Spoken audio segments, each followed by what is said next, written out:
thought. Mary thought. I might Bill's get, over skiing. jeez. Oops, this is what I want. My TikTok feed has really changed recently.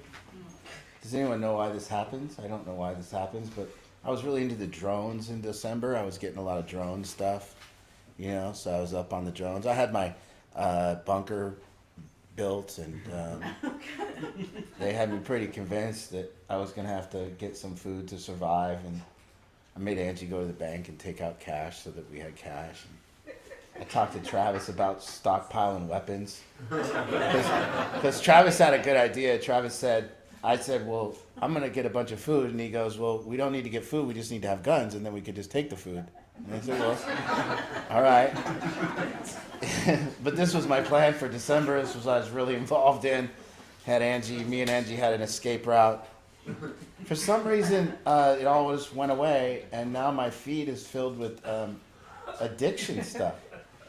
Now, I don't ever talk about it or whatever, but now I got to see a lot of people, just a lot of people talking about addiction. I get counselors that are talking, and sober living owners that are talking, and life coaches that are talking and telling me about addiction, and doctors. And I've been doing this 13 years. Before that, I was smoking drugs for 17 years, and I know less about addiction today than I have ever known. I don't really know the cause of it. Seems to be a correlation between drug addiction and drug use. Seems to be pretty tightly correlated. I've never seen any other drug addict that hasn't used drugs. We never look at shopping addiction and go, what's the cause? It's like they have to shop a lot. There it is. And nobody would ever be a shopping addict that didn't shop a lot. We never look at gambling addict and go, what's the cause? We don't. I don't know what to tell you. Who's that? Who's that interrupting? They're trying to get the sound working. I did. I interrupted. No. I said porn. Oh, porn. Yeah. Yeah. What's the cause of porn addiction? Is it trauma? Yeah, trauma. Guys like so traumatized. Where's the porn? Is it family? Is it the uncle? Yeah. Yeah. So we don't know. So we don't know the cause, and then I definitely don't know the cure, because I know people that have done certain things and stayed sober, and I know people that have done those same exact things and not stayed sober. And I've known people that went to treatment and stayed sober. I've known people that haven't went to treatment and stayed sober. I know people that done 12-step recovery and stayed sober. I know people that don't do 12-step recovery and stay sober. I know people that have done Ibogaine and stayed sober, which is a good, thing to do. I've known people that have done Ibogaine and then not stayed sober. I've known people to take Suboxone and stay sober, not take Suboxone and stay sober. I've known people to do methadone and get high. I've known people to do every type of recovery and then use drugs, and I've known people to get sober in every type of recovery. I've known people that have found God, Jesus, and so what am I going to tell someone what to do, Now, whereas, and everyone thinks they know the cause and know the cure, and that seems to be the focus of it. And I'm going to tell everyone what I know is the cause and what I know is the cure, but you're wrong. It's a lot like the weight loss world. One day broccoli's really good for you, and the next day it's not, One day you're hearing, no, broccoli's not good for you. I still don't know whether an unsweetened soda is good for me or a sweetened soda is good for me. That's a big controversy there. Oh, you might as well drink a regular soda because the sweetener, that's going to give you cancer. Well, what the hell? So, I don't know. Don't know anymore. What I do see a correlation, though, when people do get sober is and people that are struggling, I do see a correlation between that and, when I met Angie's son, it was 2016, and I don't know if I'd ever seen this before, but was it 2016? No, 14. I met him in 2014. Her son had this particular, he wanted things to go his way. It was something that when Devin wanted something to go his way, boy, did he want it to go his way, And when it didn't go his way, Devin would tell me, Devin had 3 specific needs when he got sober, and they had to be met. One, he needed a job. He said, Art, I just need a job. I don't need all these meetings and everything. I just need a job. The second thing he would say is, I need a car. And the third he would say is, I need a girlfriend. Devin would say, I need a car, a job, and a girlfriend. I don't need your meetings, and I don't need AA, and I don't need none of this shit. I just need a car, job, and girlfriend, then I'm going to get my own place. And that's it, Art. Well, when Devin didn't get his own way, he had this thing I used to call a pain face. You know, just like a disgruntled pain face. And if you have kids, maybe you know your kid's pain face. And what would happen to the room when Devin would be in that pain was you wanted to take it away from him. For me, it was my first client that I really, I had a fondness for Angie and her family. Her brother was one of my really good friends, Tony. And so when I took on Devin, boy, did I want to solve his problems. And I was real early on in helping people. So, man, if I can make this kid get a job, a car, and a girlfriend, if I can help him, they're going to be so proud of Art, and I'm going to look like this big hero because now this kid's on track, and it's all due to me. And so Devin would be in pain, and I would rush. I went down to this RV place down there, and there was a bunch of kids with me, and Devin, a lot of them didn't have jobs, but the RV place that said hiring, I walked Devin right into the office, and I said, this is the best one we got right here. He needs a job. And then I remember the guy hired him, and I went out and called Angie right away. Got him a job. He's good, And then he needed a car, so I'm trying to figure out how I can get him one of my old cars, or we could call his uncle and get some money and get his cars. And it was all, but I had this fear because if you told Devin no, there became this particular face that would show up, this disgruntled, just this walking on eggshells, now you've screwed up, and this face shows up, this pain face. And I noticed that people had this. I noticed that after that face would come a complaint. After that face would come and I started noticing more and more with families, I started noticing people's fondness of something. I used to say, I noticed a family would come to me and they would sit in the consult with me, and a father would say, my kid is a liar and a cheat and a thief. And the father would say that to me, and he would say it in that way like a complaint, and he was very... And I saw his pain face. I saw Dad in pain blaming his son for who he is. And I saw that Dad was a little bit dominated by his son and like really, really kind of... And so Dad was in pain talking about the domination of his son. You see, and with it, what I started noticing was this righteousness. I started noting that people love to be right.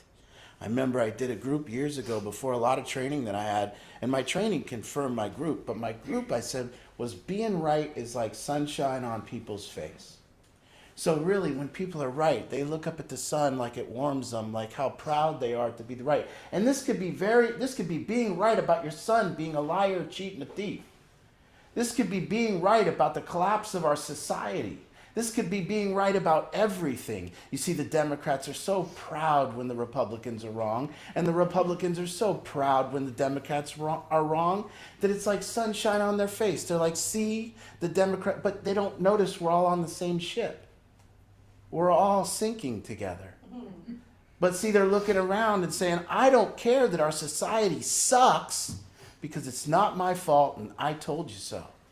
And this could be true of our families. We could be very, we start getting to a place with being right that we'd rather be right than happy. We start getting to a place where we start trying to find confirming evidence of our rightness and another person's wrongness. And even if they're a very loved one, we're so happy that they're wrong that we begin to accept that. We begin to say, look, I'm right. They're really screwed. They did it again. Look at how much they're failing. I told you they would fail. So I started noticing this problem. So all the things that I don't know about addiction, and I openly admit that, and I really don't even want to hear about addiction. I don't want to hear people's theories about it or anything. I just know that people are in pain. That's what I do know. And I know that righteousness is the verbal manifestation of pain. Okay? I know that when I am in pain, it manifests through a complaint, and that complaint says, you're the problem and I'm not responsible for it. And I have nothing to do with it, and I blame you, and I'm dominated by it. So righteousness is this verbal manifestation of pain. So when I'm in pain, I manifest it through a complaint. So I noticed that beyond drugs, beyond porn, beyond anything I'd ever seen people relieve themselves of their pain, when someone gets sober and a family comes here, the first thing is they want to manifest their pain through verbalness. They want to vent. They want to say, I'm in a lot of pain, and it's somebody in my family's fault, and I want to get it out, and I want to say, I'm right, and they're wrong. And this is a pain reliever. So I see people now in society, what everyone's doing, our leaders included, our radio hosts, everyone included, is actually manifesting their own pain face. So when I manifest my own pain face and I get upset about something and I complain about it, that's little art. See, that's little art saying, I didn't do it and I didn't cause it and I can't help it and why should it be like this? And that's what we hear. Turn on the radio. There was a report today that came out in the Seattle Times that homelessness was a disaster in Seattle again. Newsflash, you know. So I just couldn't wait to turn on the radio and hear how happy the radio hosts are for that report. If they really acknowledged their own nastiness, if they really acknowledged how happy they were to read that, oh, look it. It's worse. We got some more shit to blame the Democrats for. Look it. I'm going to get on and vent and tell everyone it's not my fault and I told you so and how smart I am. But we're all on the same ship. We're all sinking. But good thing it's not our fault. So we have this verbal manifestation of righteousness that actually now we're going to really talk about. Maybe the last group I talk sometimes about love, but I think it's better to not talk about treating this with love, but actually ridding ourselves of the righteousness. You know, we can either, if you notice now, the way that we solve problems is only through force. That's all we have left. You cannot solve a problem anymore in America if you don't win the votes. You have to get elected. And in families and everywhere, we're stopping problems through only force. We no longer have diplomacy. We no longer have leadership. We no longer have enrollment. We never could enroll anyone else in our ideas because all we're doing, see, what a bad idea needs in any form is an opponent. You see, bad policy just needs one thing to flourish: an opponent. Bad policy left on its own, bad ideas from your kids left on their own will fail. Now, give it an opponent and say you're wrong. Say what you're doing is wrong. Guess what you're going to face? A strong adversary. Somebody who's dug in their heels and said, I'm going to prove to you that I'm right. I'm going to show you that you're not right and I'm wrong. And it becomes this battle. That's what's happening in our society, just so you don't know. We're out of leaders. We're out of enrollers. We're dealing with little children who are in pain and have no more ideas. All they can do is vent and complain about how it's not going their way. And we have to listen to this over and over. If you turn on any TV station again, you will find no more ideas. And in families, we can get to this same place. You know, a mother starts being right about their kids really early on, probably. I can imagine, telling my son when he's like 7 to clean his room. And I can imagine if I don't just go in there and follow through and make sure that he's cleaned his room, he wouldn't clean his room. And then after he didn't clean his room, I could start getting used to him not listening to me. And as soon as I started getting used to him not listening to me, I would kind of want to get some more evidence that he didn't listen to me. And then I would tell my husband he doesn't listen to me, and I'd tell my coworkers my kid doesn't listen to me. And then one day what I would do is I'd set my kid up. It would be 3 o'clock. He's supposed to clean his room before I get home from work. And I'd text my kid and say, hey, you need to clean your room. As I'm driving home, if I would look at myself, I'll probably find that I'm hoping that he didn't clean his room. I'm finally going to find that I'd be more satisfied to get home and see that he didn't do it so I could prove my point that my kid doesn't listen to me anymore. So then I get home and I'm rather be right than successful. I'd rather have complete failure than success. You see, because I'm right about that failure and I knew it would happen and it's not my fault. But what if you really had to get that kid to clean the room? It takes a lot more work than that. What if you really have to enroll people in your ideas? It takes a lot more. What it takes to enroll people, what it takes to get people involved is power. And righteousness renders us impossible to help. So what we're doing really is we're saying, wait, I've got a lot of pain over this situation, my loved one. I've got a lot of pain over society, but until I'm able to fix the problem, until I'm able to be part of the solution, I have to deal with my own pain. And if I don't deal with my own pain, it'll manifest verbally through righteousness. And once that manifests verbally through righteousness, I will face a staunch opponent that will never listen to anything I have to say. And then my only means of operation is going to be force. There's a big difference between force and power. You see, power is a weird thing because, you're not in pain. Now imagine trying to make changes within society or your family if it didn't cause you pain. Would you? See, if it didn't cause you pain, a lot of your action that comes in the room comes after something, doesn't it? It comes after the person acts out and causes pain. It comes after that. So a lot of us are reacting, and we're reacting to our own pain. And so now we want something done right now. Somebody talk to him. Somebody punish him. Somebody make him go to treatment. Somebody do this. But when the pain subsides, do we still have the character to get things done? Do we still have that power? See, power is a different story. Power helps without any pain. Power is driven by I'm not looking to solve how I feel inside by changing this. I feel fine either way. Starts getting a little tougher then. So now what we're doing is we're having a bunch of people that want to help, but they want to help through their complaints. And that renders them powerless. And that leaves us to a place where there's only force left. So hence, here we are. Well, what do I do with my loved one? I tell them that their ideas are bad. I tell them not to do that. Well, what do? Well, they dig in. They get harder to deal with. They get monstrous. Okay, same thing in society. I tell the Democrats they were stupid, and I thought that would work. It doesn't. And then Democrats, they just don't say anything because they're in power in Seattle. You don't just notice them saying anything. So we have all this thing about wanting to fix things and wanting to help people and wanting to make change. But that's what they mean by it starts here, I imagine. It starts with, why do I want that change? Really look at yourself. Why do you want it to change? Can you be okay with it if it doesn't change? Or are you just trying to be superior? See, there's another thing with righteousness. It makes us two things when righteousness shows up. It makes us a victim, and it makes us superior. And it's this beautiful thing where we get to be superior to everyone without even doing anything. We get to not solve the problem, but be superior. Look what these other people are doing that I'm not doing. If I was in charge, I would do it this way. Yeah, you're not in charge. You didn't make it. So now what? Well, look what my son's doing. He's a liar. You know what I did to a father once? He said, my kid is a thief, a liar, and a cheat, and a manipulator. And I go, but you're not, right? He goes, nope, I'm not. And I went, nah. Then I said, now, if only we knew of a human that was responsible for that son, someone that brought him in the world, someone that was to teach him not to be a cheat, to not be a liar, to not be a thief. If I knew a guy like that, I would talk to him. Do you know a guy like that? Now, these are back in my little less polished days.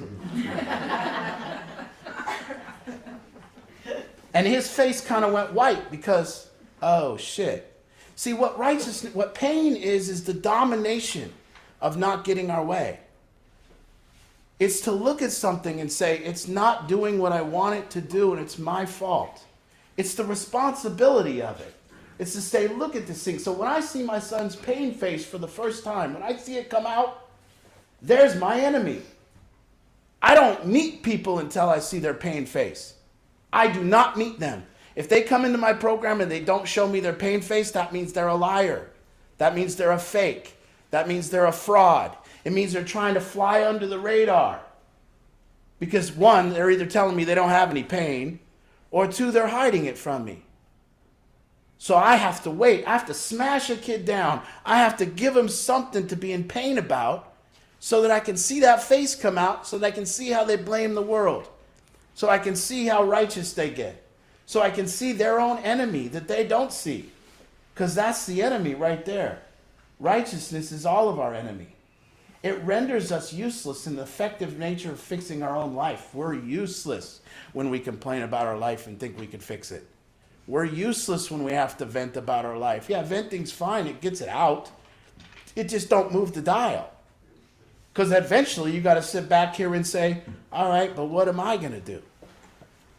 And the quicker we can get through this process and start dealing with our own pain and not using this pain dump that we're doing on each other. Because that's what we're doing. Venting is a pain dump. It says, I'm in a lot of pain. My life's not my fault. I don't like how I feel. And I'm going to tell you, and I want you to listen why it's not my fault. That's venting. And we want to get that pain out, and it feels good in the moment. It's like a windbag losing the wind. Like a helium balloon going through the room and running out of air. But where are you left with when it lands? You see?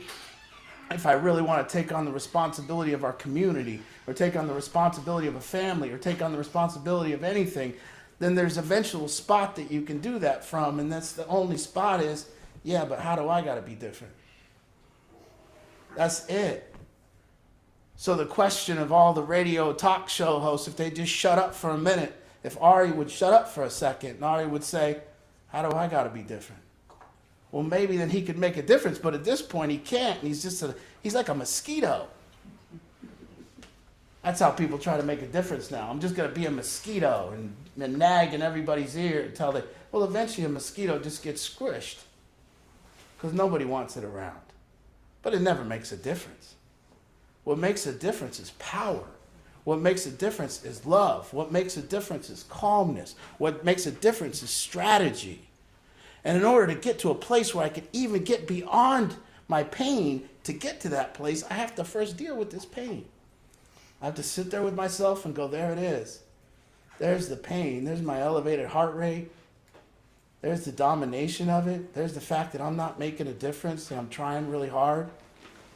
You know, having a drug addict kid is dominating. Having a drug addict family member is dominating. The dominance, and I get needing to vent because it is dominating.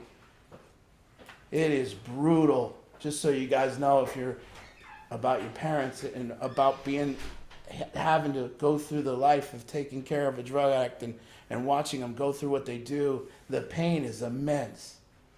The sleepless nights, the thing, and I'm not faulting anyone for being pain.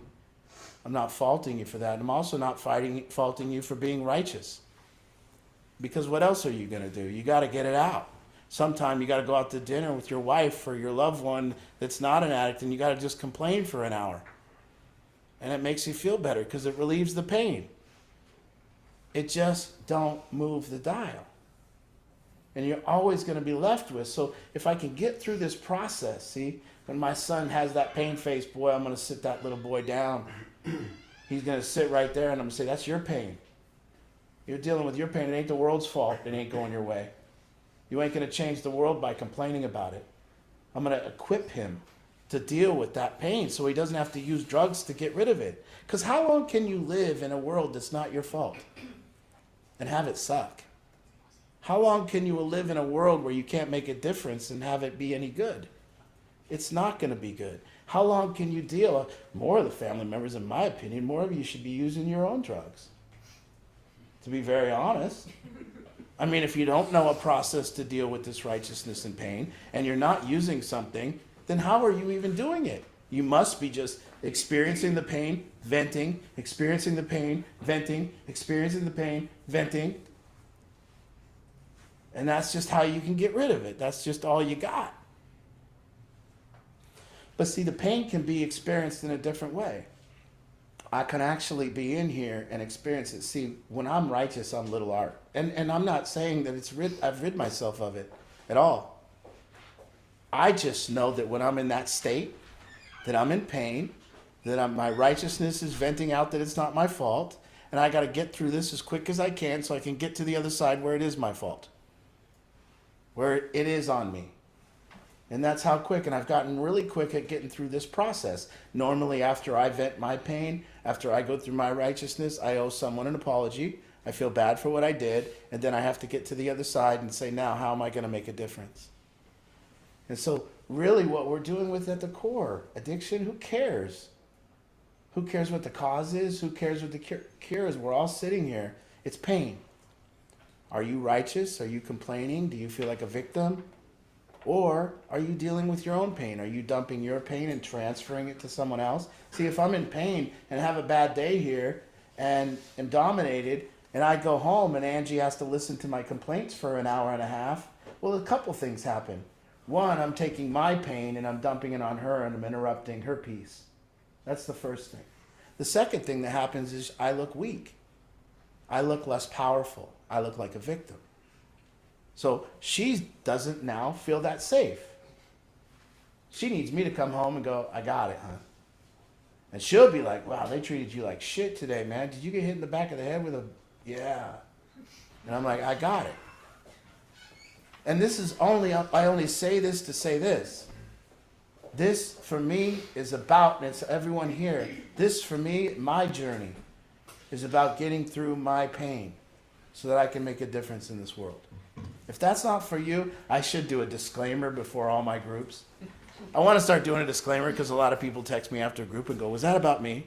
So I should start a disclaimer. This is about nobody in this room.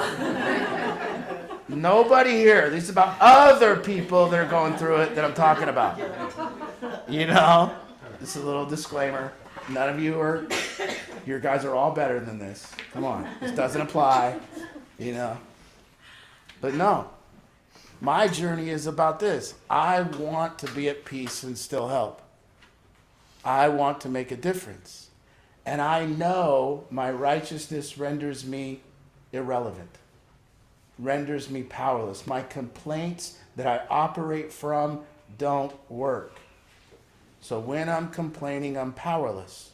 I'm a victim and I'm not at fault, which makes me powerless.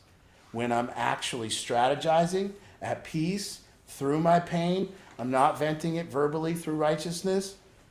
Now I'm actually looking to be the change that needs to be made.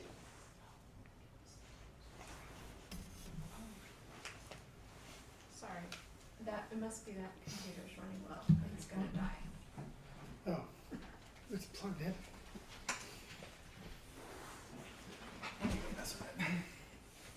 I started seeing, one of the things that helped me was I used to not be able to watch myself talk.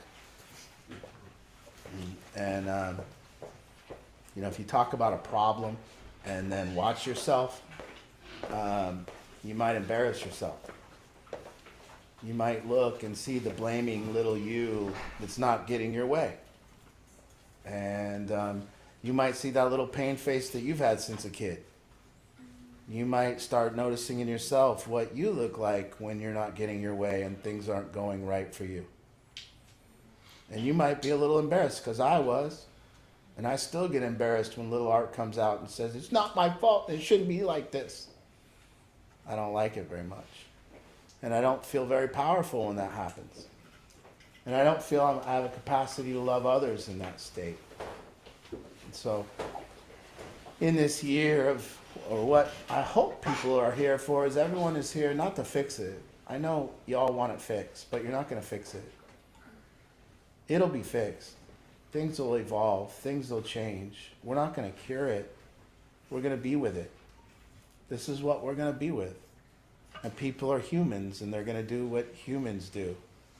And the only part of this journey that's important is that if you're learning to be bigger and bigger at handling your pain, and the way you'll know is that you'll stop being righteous. The way you'll know if you're not in pain or not is your complaints will lessen. Your venting will lessen. Now, I'm not saying fake it either. I'm not saying fake it. I'm saying if you're in pain and you need to vent, vent. But then get to a place where you understand. And look at what just happened. You didn't deal with the pain in the moment. Your head took it on and said, well, how you're feeling in your body is not your fault. And it shouldn't be happening this way. Do you know our shoulds and shouldn'ts tell us how big or small we are? So there's a box around us in our life when we say this shouldn't be happening. There it is. There's your edge. Because it is happening. They're right there. Your shouldn't is your pain threshold. So you can hear people when they say, this shouldn't be going on.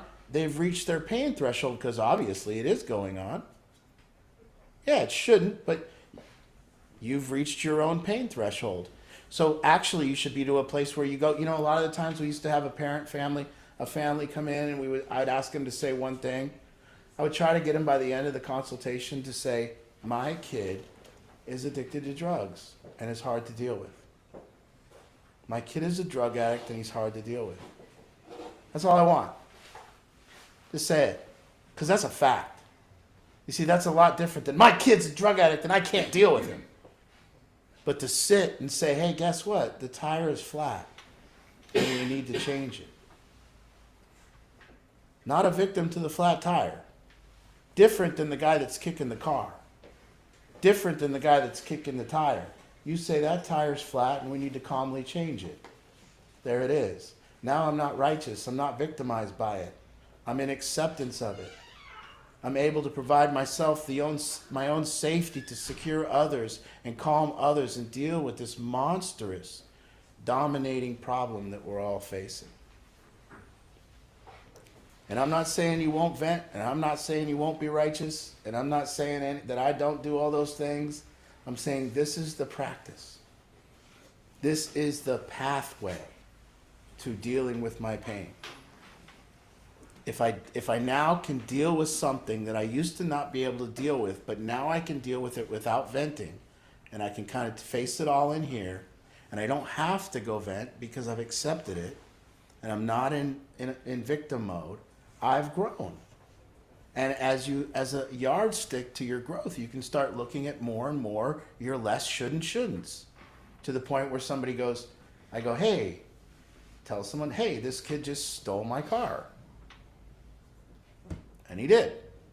My car's gone. But I'm not in pain over it. I just have to get my car back. But I'm not calling someone going, they stole my car. I can no longer do this. They're drug addicts. They're fucking... No, it's, dude stole my car. I mean, what else is there? There's no more outrage. There's no more surprise. If I'm going to fix a problem, I have to be fully in acceptance of it. I have to get over the fact, the reality that it's happening. My kid is homeless. He's on the streets. Now what? It's that way. Because we have to get through the pain of it all to be powerful enough to fix it. We've never fixed a problem by complaining about it. Not once. We've never complained a problem in perpetuity and had it go away.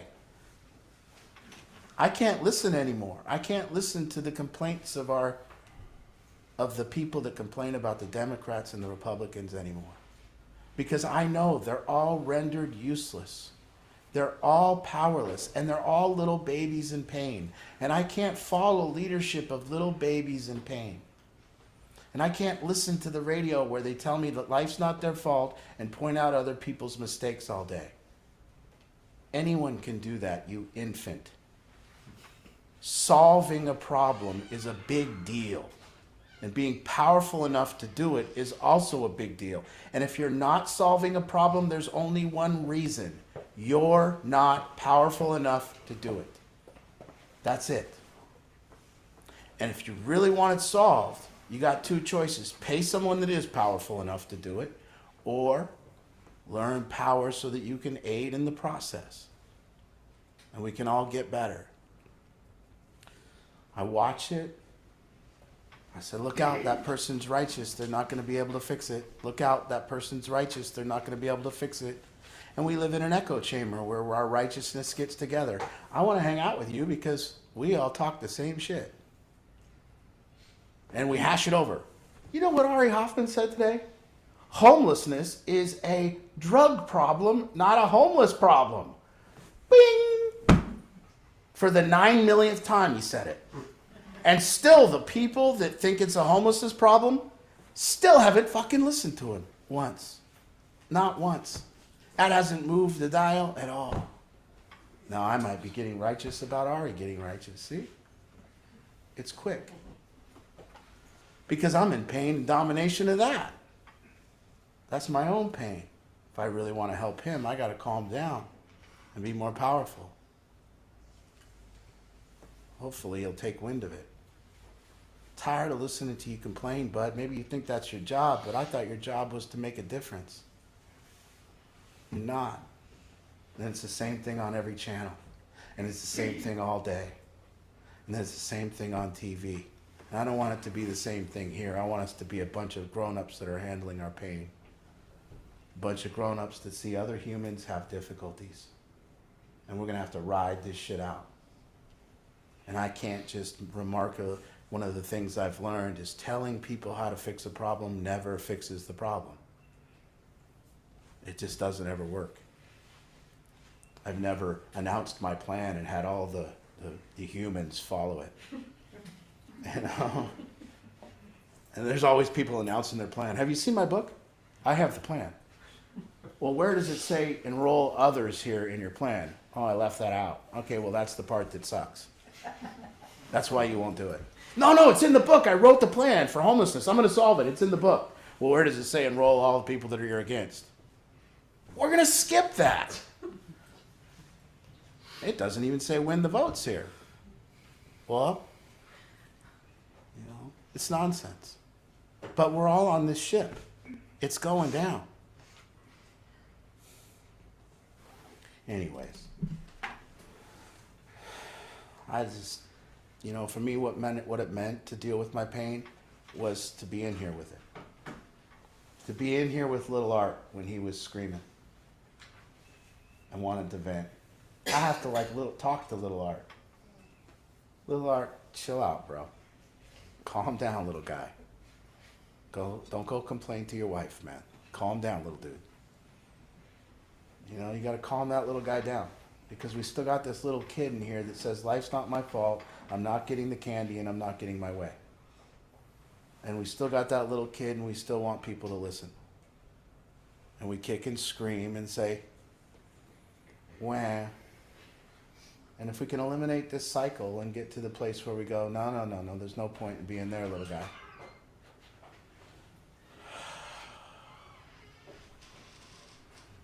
Remember that one.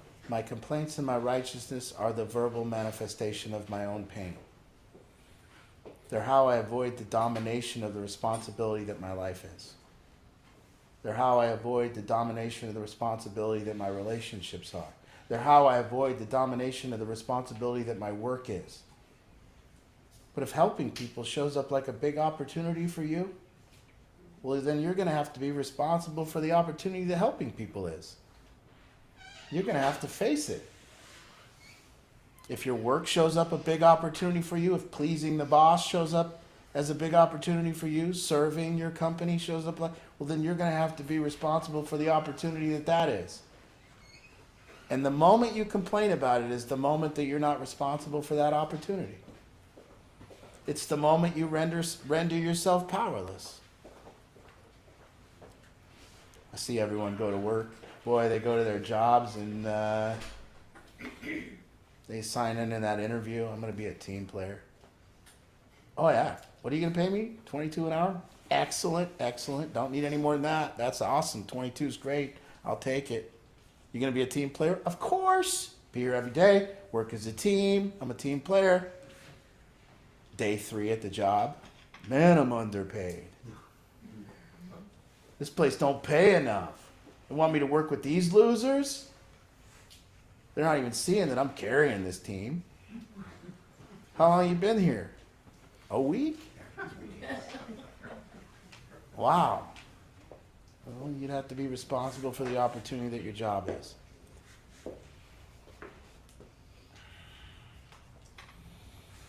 I learned real quick doing this business that when I began to complain about my clients, that I was done. That I was rendered ineffective in helping them. And that I would have to get to a different place than complaint to be able to have the care and idea of what I could do to help them. And in order to do that, I had to get through my own pain cycle as quick as possible. And luckily, that was the focus of my journey, is getting through my own pain cycle and taking on the responsibility and feeling all of it. And having somebody behave deplorable and then say, yeah, but what do I need to do different? And it's hard. Because clearly, the thing about righteousness is that we are right. That's the thing. You're not wrong when you say your kid is behaving deplorably. You're not wrong. You're right. We're not wrong when we say there's things in our society that aren't right. It's just that you're not right in your mindset and physical manifestation ability to handle it right now. You're not wrong to say the god dang tire's flat. You're just ineffective until you get to the place where you admit it all and say, I accept that it's flat. You're not wrong to say, this shouldn't be happening. You're just not going to fix it until you realize it is. And you accept it fully. This is the circumstance. Here we are.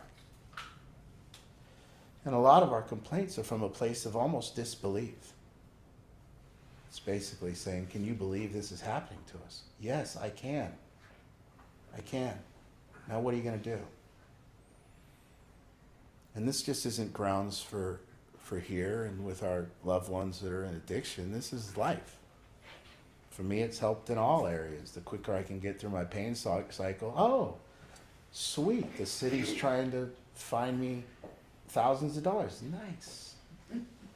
Nice. Nice. I don't grab the sheet and go, can you believe this, Ange? No, there it is. She's always saying, look at oh, there's holes in all my wall. Nice. Nice. Nice. Oh. What'd they take? Oh. It's just constant pain. I have kids that come into my program and they come directly from a dumpster.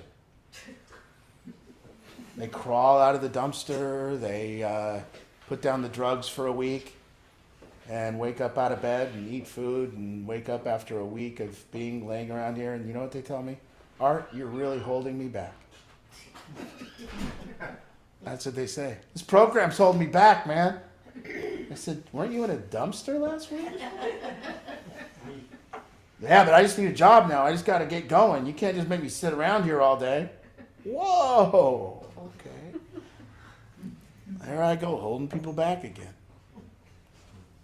And you got to accept that shit. Okay.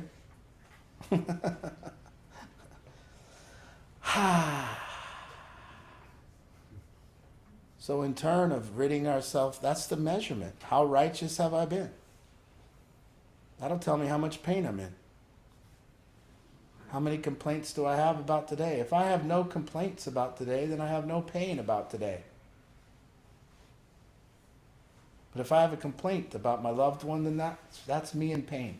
If I have a complaint about today, then there's where my pain hit. And there's where I'm not taking responsibility for my life.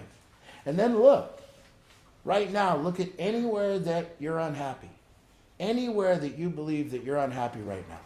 Right there is a complaint. You will find the complaint first and unhappiness later. And the reason you're unhappy is because you're not in strategy of how to fix it. You're in complaint about how it's victimizing you. And all you have to do is switch. See? If I complained about our community every day in my head, well, I got one option. Move or go fix it. Luckily, it doesn't put me in pain anymore. Oh, they're, down on the street partying, doing fentanyl. Okay, I just won't go there. It's fine. It's fine, or I'll move. Are they doing that in Idaho? No? Okay, here I come. You know what I mean? Or I power up. Or I try to make a difference. And as soon as I begin to complain about it again, I can't make a difference. It's not showing up like an opportunity anymore. It's showing up like a complaint. And when it shows up like a complaint, I'm powerless. And the reason it's showing up like a complaint is because I'm in pain. And the reason I'm saying it out loud is because I'm venting that pain.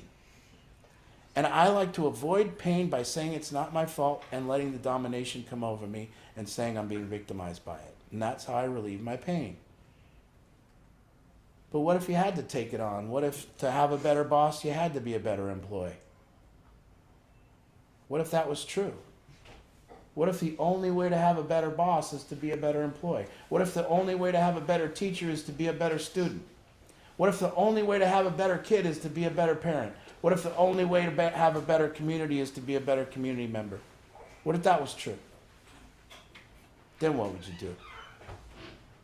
Well, you'd have to improve because of all of your complaints. And your complaints would actually be the navigational tool of how you improved. I have a complaint, I need to improve. I have a complaint, I need to improve. I have a complaint, I need to improve. Well, that'd be a big, responsible, powerful human being that thought that way. I have a complaint, I need to improve. What if our radio hosts and our politicians said that?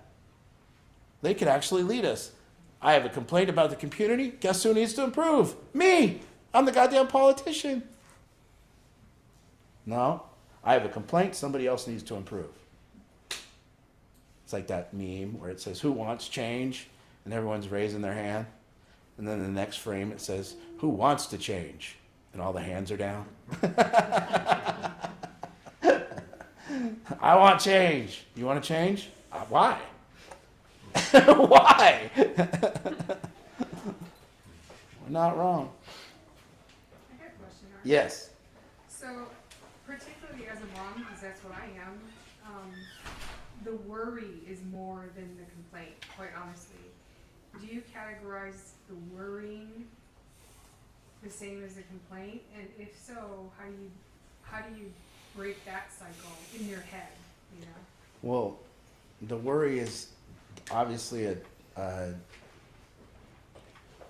different, slightly less level of pain. It's pain, right? But it's not pain causing righteousness. It's not angry. It's not angry. It's not victimized. It's concern. That's a tough one because I deal with it too. I don't sleep very well. And I worry too. And you know, it looking into that worrying and going, and I don't know the basic improvement of that other than action, but that's the wear and tear. The wear and tear is the worry. And you can't really work on that per se, because when your mind decides to worry, it does its thing, right? And it's very tough to get in a place where you're trying to talk yourself out of worrying.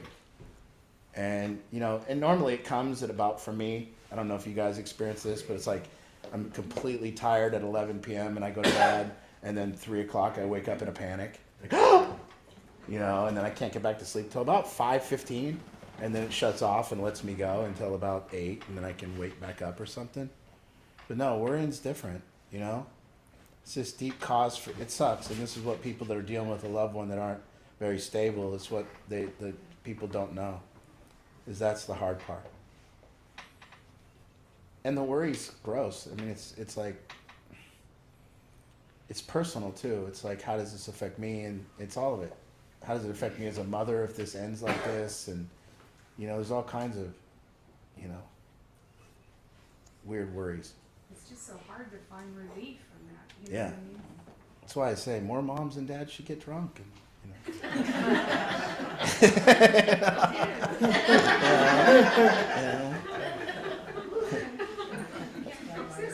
Yeah. Larry got the spot right now. Yeah. Anyone drinking wine tonight, notice they're not at Solution Group. You know what I mean? Looks like they have it. Looks like they got it.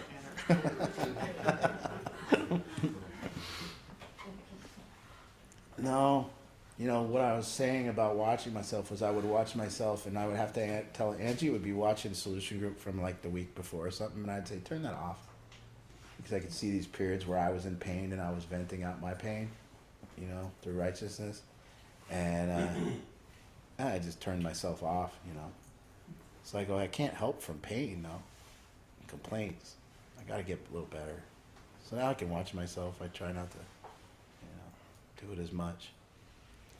Try to deal with my pain before group. If I come tired, and just think how righteousness works.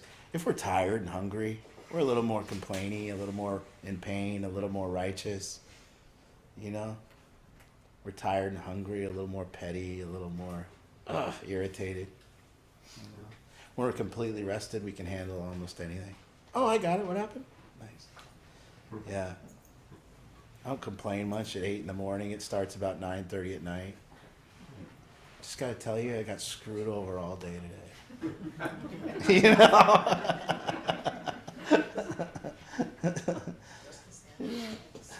It's nice to hear how we're getting screwed, though, isn't it? I mean, it's nice to tell people how we're getting screwed, and it's nice to have them listen. You know? We always got that good, you know, my mom had that person that anything would happen, you know, and my mom would call him and be at 9 o'clock, start drinking wine with her friend, and, you know, she had the same friend every time. It's like, we had a big event today. She's on the phone with Charlotte, you know. My mom smoked cigarettes back then, too, so she would... Then the phone was connected to a wire, you know. So as soon as the phone would ring, my mom would get on the phone with Charlotte, and then she would go like that to me. I'm like 8. And she's like, "Get me a glass of wine." And then she goes. Then she would snap her fingers at me and go.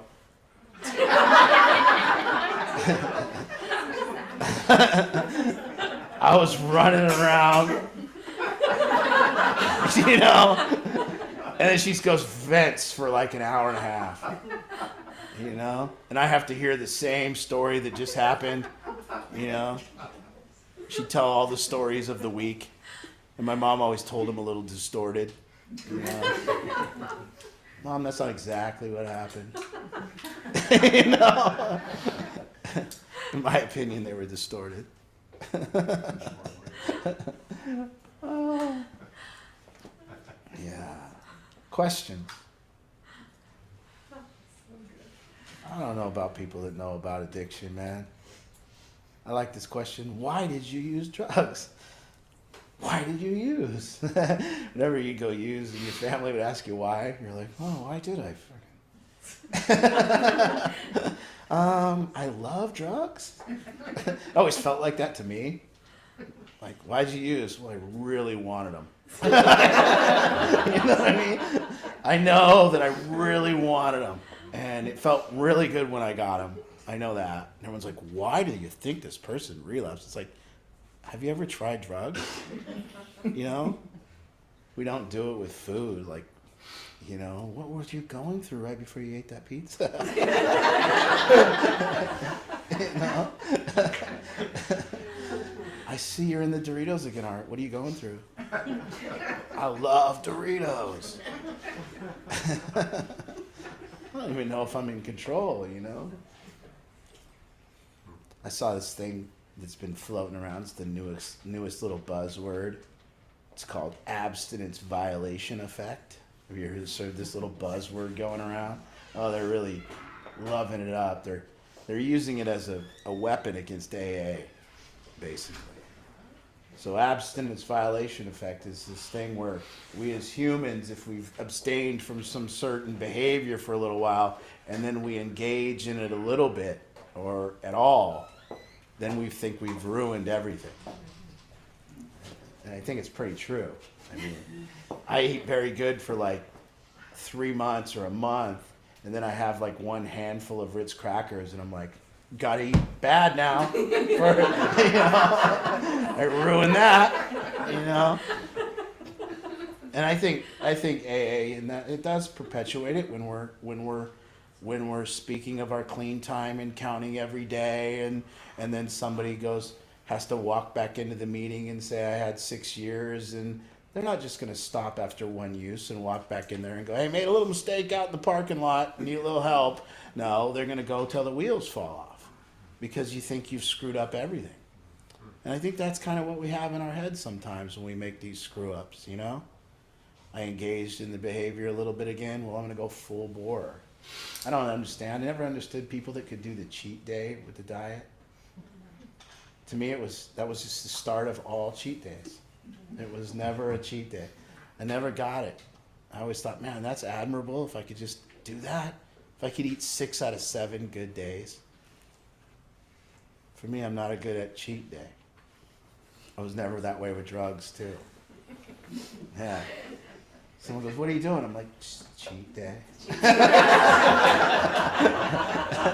Cheat day. Angie comes into the living room, and I'm smoking a crack pipe. It's cheat day. You know? Back off. I'll be fine tomorrow. It'd be awesome if it worked that way, you know? I always thought about that for the program. If I could just party with these kids one night, just one night, just a big party here, turn the group into a big rager, you know? Show these kids how I party, you know? Until they find me hiding in the closet. All right, get out of there. I'm not very good at partying anymore.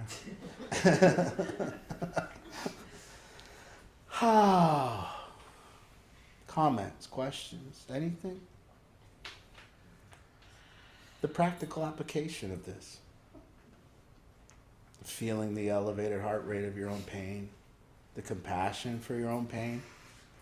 I have to have compassion for little Art when he's in pain. Hey, little guy, it's going to be okay. It's not the end of the world. You're safe. People love you. Relax.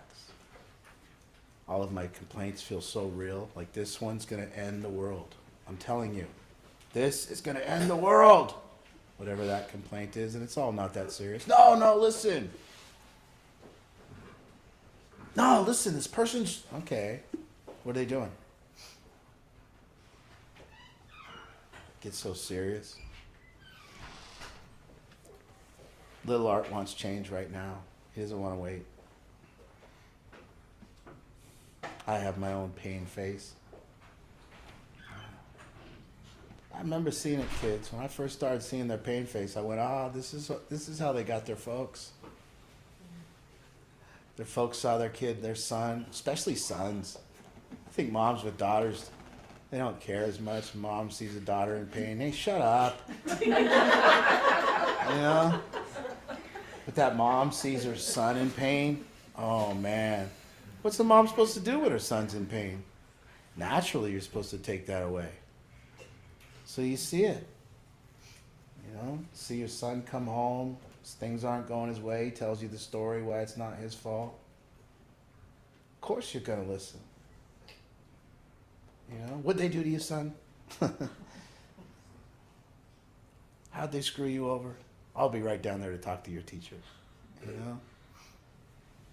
Start taking their pain away. I hope I don't get conned by my son's little face. You know? Yeah. My dog gets me right now. I'm probably screwed. Barkley looks at me with, you know? I just feel so bad for him when I'm eating another meal and he's just getting that hard kibble. You know? And he looks up at me with those eyes. You know? But then whatever I give him, it's not good for him. I did see this video about get what food to give to dogs. A lot of veggies. You can give them your cucumbers, your string beans, your celery. I didn't see carrots and blueberries, but I saw and I thought, I'll get some of that and see how Barkley likes it.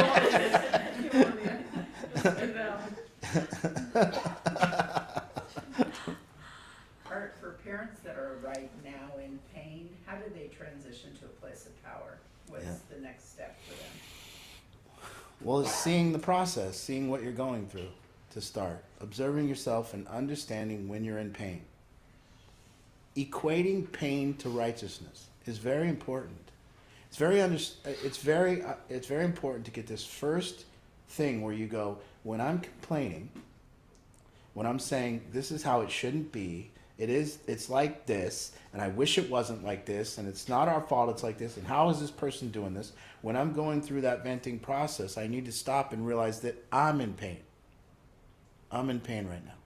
And what I'm doing right now is I'm releasing my pain verbally through this rightness.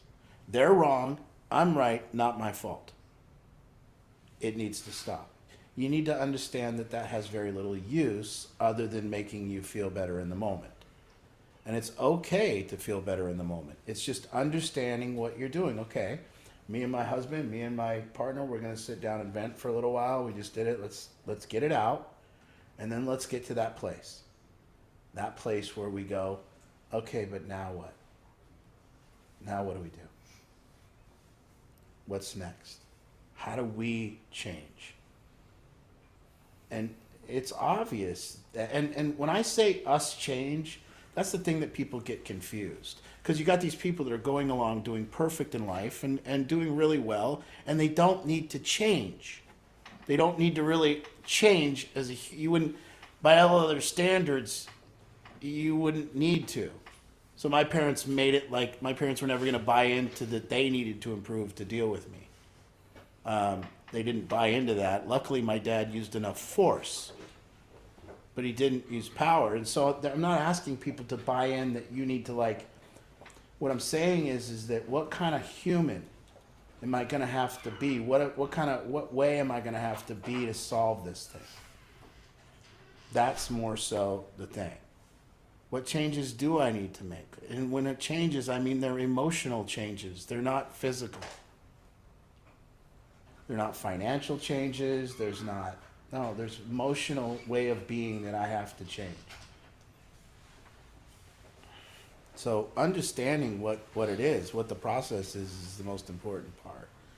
I don't think many people here, and I'm the only one that I've ever heard say it on this whole planet, that righteousness is the verbal manifestation of pain. I've never been taught it. I just have learned it by watching people. Oh, he's in pain, look. Oh, they're dumping it on someone else and saying, here's my pain and it's not my fault and it shouldn't be this way. And the quicker I can get that person to stop and go, wait, it is this way, then they're no longer in pain.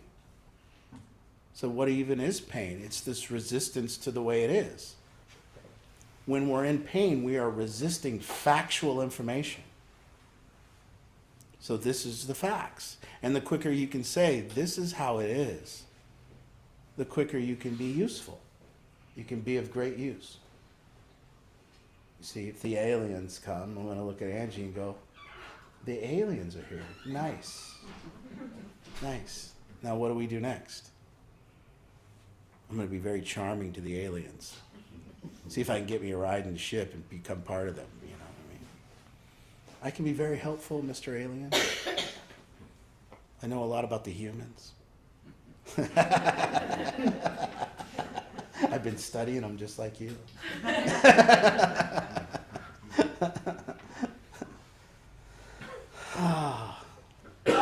I think people don't even understand the pain process. We don't teach it. Nobody knows. So you hear your husband complaining or you hear your mom complaining. You don't know that she's in pain. You're not equating that with pain. I tell people in their pain and they're like, no, I'm not. Like, that's it right there. There you are. It's not physical pain. It's resistance. You remember when the Seahawks lost the Super Bowl? Remember when they threw the interception? We have a picture of the room that we were in watching that game. And in the picture, everyone's pain face is evident because Angie snapped it right at the time of the interception. So you just have this horrific, ah. Well, I had bet on the Patriots, so I was standing there like this. See, I wasn't in pain. They were in pain. So pain is resistance to what is. So the pain tightens our muscles and elevates our heart rate, and it puts us in this state of resistance. And when we get into that state of resistance, we got to tell somebody, it shouldn't be this way. And that's the venting. But there is a way to handle this all on our own. It's kind of scuba, self-contained, be a self-contained pain operator. And it's to be able to have compassion for that resistance and to feel it inside of your body and sit with it and say, there's the resistance. I know exactly the moment I went from no pain to pain. It was when he said this. It was when they did this. I went from not resisting to resisting. And as soon as I went into that resistance, my mind wants to blame what caused it. But it's just resistance. So if I take the mind out of it, I just sit with the resistance. So as I've learned, somebody's talking to me, saying something, doing something, I'm just with my own resistance. So I'm just with the resistance. There it is. I'm going to teach my son to call it Bob. As my son experiences Bob, I'm going to have him tell me, there's Bob. And when he experiences little resistance from not getting his way, I'm going to say, little Art, there it is. What's coming over you? And he's going to say, Bob. And he's going to know that he's in resistance, which then knows that he's in pain, and that lets him know to be able to sit there and normalize it and be with it. Bob has showed up, Dad. Exactly. No blame, nothing. And as he does that, he's going to become more of a powerful kid. And when he goes to school and they tell him they're not going out for recess, Bob's going to come into my kid and he's just going to say, there's Bob, and chill out. And I hope for this. But I know too much to not let him know this. Now, whether he takes it on or not, we'll see. But that's what they teach. Just call that resistance something. Because it's got you. And it's got you in a state where you're rendered useless. And you will be useless until the resistance is gone. And notice when the resistance and the pain is gone, our first inclination is to say, now what? Every time. So we have an experience and pain and resistance come over us. We go through that state of complaining and bitching and acting like we wish it wouldn't have happened. And then at some point we get to acceptance and we go, now what? What do we do? And then it's another cycle of it, another cycle of it. Beautiful. So worry is a resistance too. I mean, that's, Yeah, it's a tough one, because if I know how to get out of that, I'll let you know, but I still haven't figured that out. I mean, I guess if you recognize it, instead of like just being worried, but you say to yourself, oh, there's my Bob worried or whatever. Can I be blatantly honest with you? Okay, I'm going to be blatantly honest with everyone. And this sucks because it makes me sound like a terrible person, but I'm a truthful person. Why am I worrying? So if I'm laying in bed, what am I really worried about? If a kid is doing something in my program, what am I worried about? Your reputation. How it's going to affect me, my reputation. Well, for me, it So- would be like the safety of my child, quite honestly. It might be different, Yeah. but I mean, I think one of the keys to looking at worry is to looking how personal it is. To looking that we have a self that worries about us. It worries about our comfort. It worries about our safety. It worries Like, our how am I self. gonna feel? How are you going to feel? How am I going to go through this? What do I look like as a mother if they die? All that kind of thing.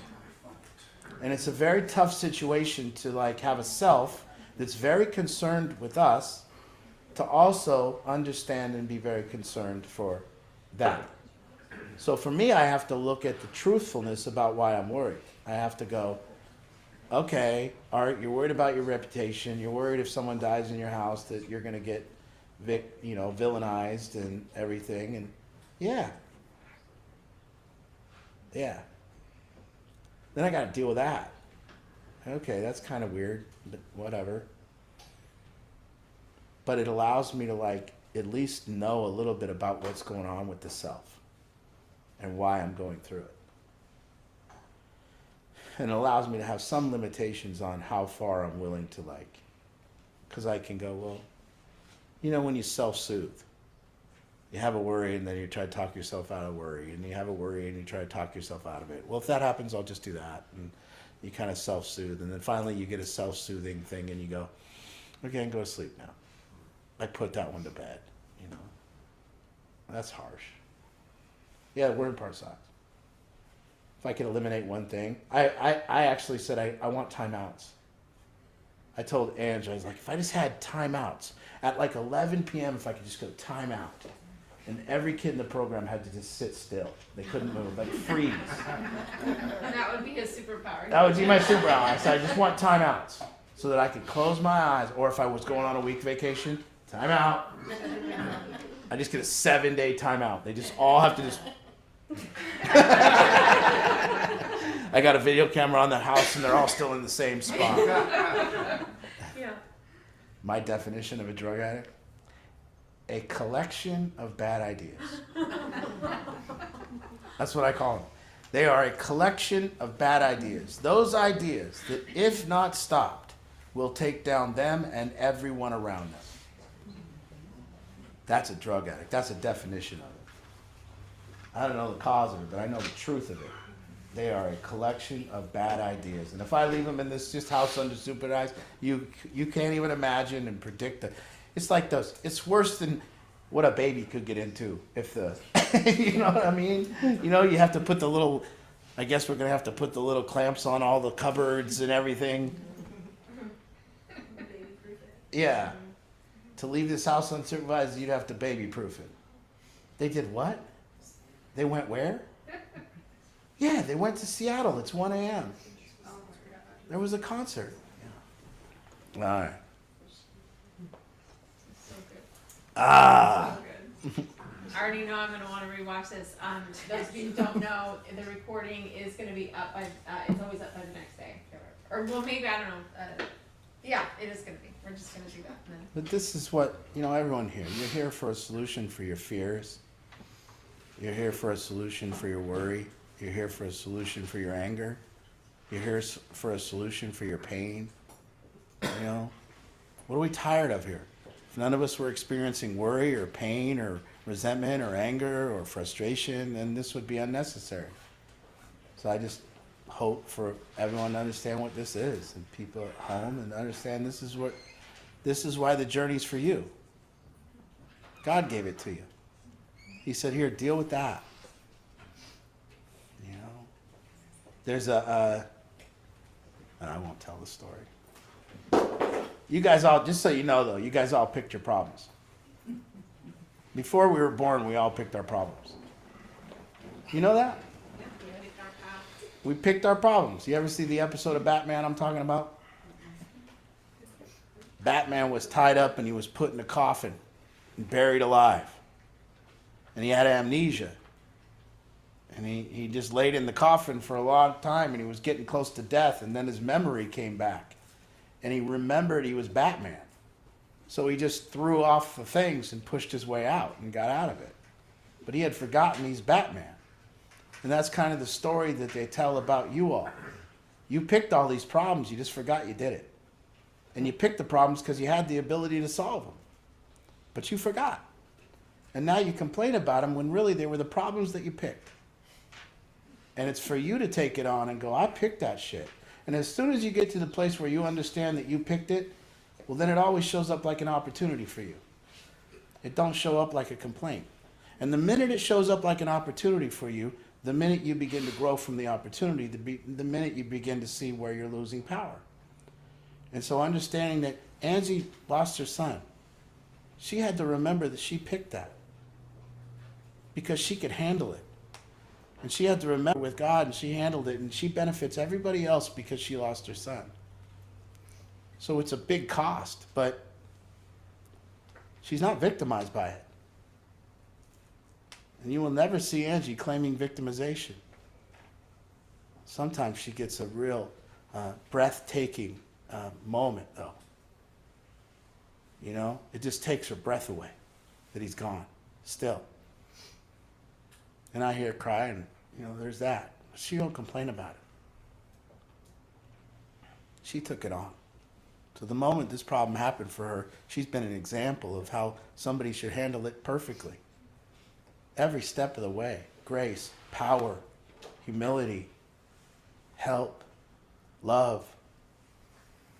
Not one moment of selfishness or breaking down or using the story to her own benefit.